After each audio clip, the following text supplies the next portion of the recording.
దిలావర్పూర్ గ్రామ పంచాయతీ ఓటర్ మహాశయులందరికీ కూడా పాదాభివందనం తెలియజేస్తా ఉన్నాను.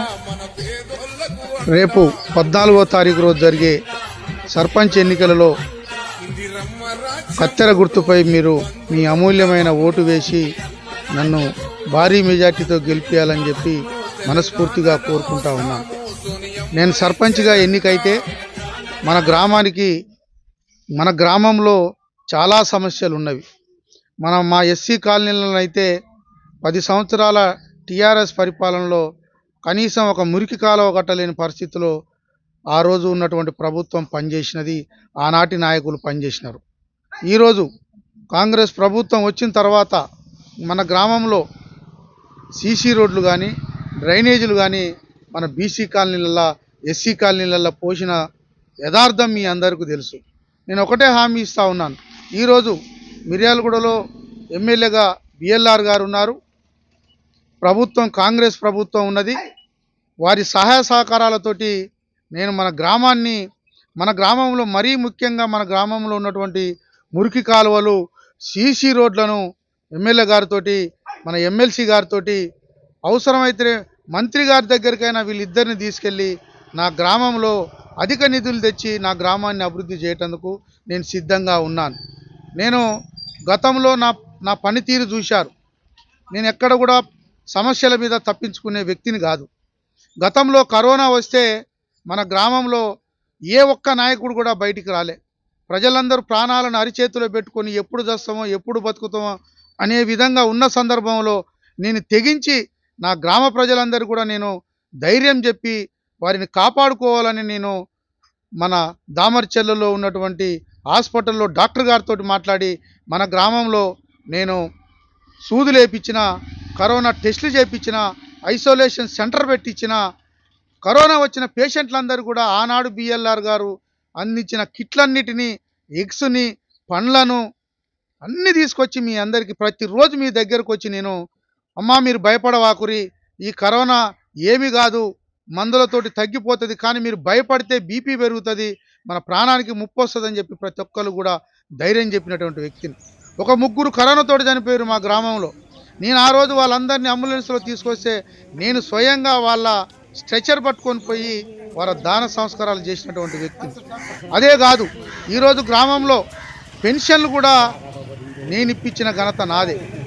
ఈరోజు ఇందిరమ్మ ఇండ్లు 43 ఇందిరమ్మ ఇండ్లు తెచ్చిన ఘనత కూడా నాదే.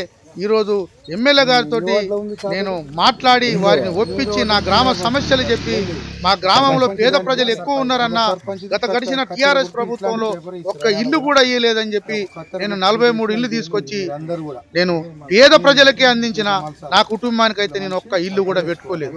ఈరోజు ప్రజలందరికీ తెలుసు, ఈరోజు కష్టంలో సుఖంలో ఎవరు చనిపోయినా కానీ వారి కుటుంబం దగ్గరికి వెళ్ళి వారిని ఓదార్చి వారి దహన సంస్కారాల్లో పాల్గొని వారి దినాలకు కూడా నేను ఆర్థికంగా సాయం చేసినటువంటి వ్యక్తి. ఈరోజు మీరు ఫోన్ చేస్తే మీ ఇంటికి వచ్చే వ్యక్తి. అవతల పక్క ఉన్నటువంటి వ్యక్తుల గురించి కూడా మీరు ఆలోచన చేయండి.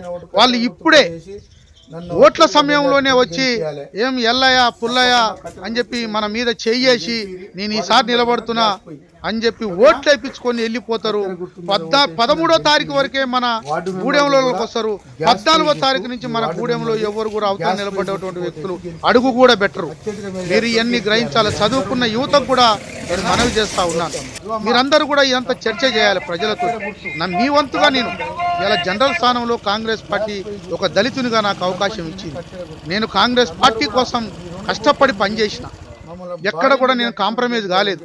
ఈరోజు కష్టపడి కొట్లాడి ఎమ్మెల్యే గారిని గెలిపించుకొని ఇలా రాష్ట్రంలో కాంగ్రెస్ ప్రభుత్వం ఉన్నది కాబట్టి ఇంకా రేపు రాబోయే రోజులలో ఖచ్చితంగా చెప్తున్నా, ఇందిరమ్మ ఇండ్లు ఇంకా అవసరమైతే 50 అయినా 60 అయినా నేను ఎమ్మెల్యే గారితో మాట్లాడి మన గ్రామానికి తీసుకొచ్చే బాధ్యత నాది. కాబట్టి మీరందరూ ఆలోచించి ఈరోజు గవర్నమెంట్ నుంచి వచ్చే నిధులన్నింటినీ కూడా మన గ్రామంలో అభివృద్ధి కోసం నేను పనిచేస్తా అని చెప్పి తెలియజేస్తూ, ఇంకొక మాట, మా గ్రామంలో ఉన్న యువత అందరికీ కూడా నేను ఒకటే హామీ ఇస్తున్నా, ఖచ్చితంగా నన్ను సర్పంచ్గా భారీ మెజార్టీతో గెలిపియండి.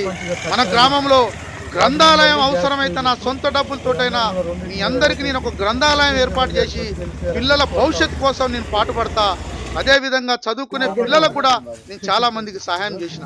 ఇలా ఈ ప్రపంచంలో డబ్బు కంటే విద్య ఒక్కటే గొప్పదనేది తెలుసుకున్న వ్యక్తిని, అంబేద్కర్ అడుగుజాడలో నడుస్తున్నటువంటి వ్యక్తిని. కాబట్టి ఈరోజు మా గ్రామంలో ఉన్నటువంటి బీసీలు కానీ, ఎస్సీలు కానీ, ఎస్టీలు కానీ, ఓసీలు కానీ ఇలా ప్రతి ఒక్కరు కూడా ఆలోచన చేసి మన గ్రామంలో పనిచేసే నాలాంటి నాయకునికి నా కత్తెర గుర్తుపై మీ అమూల్యమైన ఓటు వేసి అదేవిధంగా నా తరపున నిలబడ్డటువంటి వార్డు మెంబర్లందరినీ కూడా గెలిపేయాలని చెప్పి మరొక్కమారు మీ అందరికీ పాదాభివందనం తెలియజేస్తూ మీ అందరికీ కత్తెర గుర్తుపై ఓటేయాలని చెప్పి కోరుకుంటా ఉన్నాను.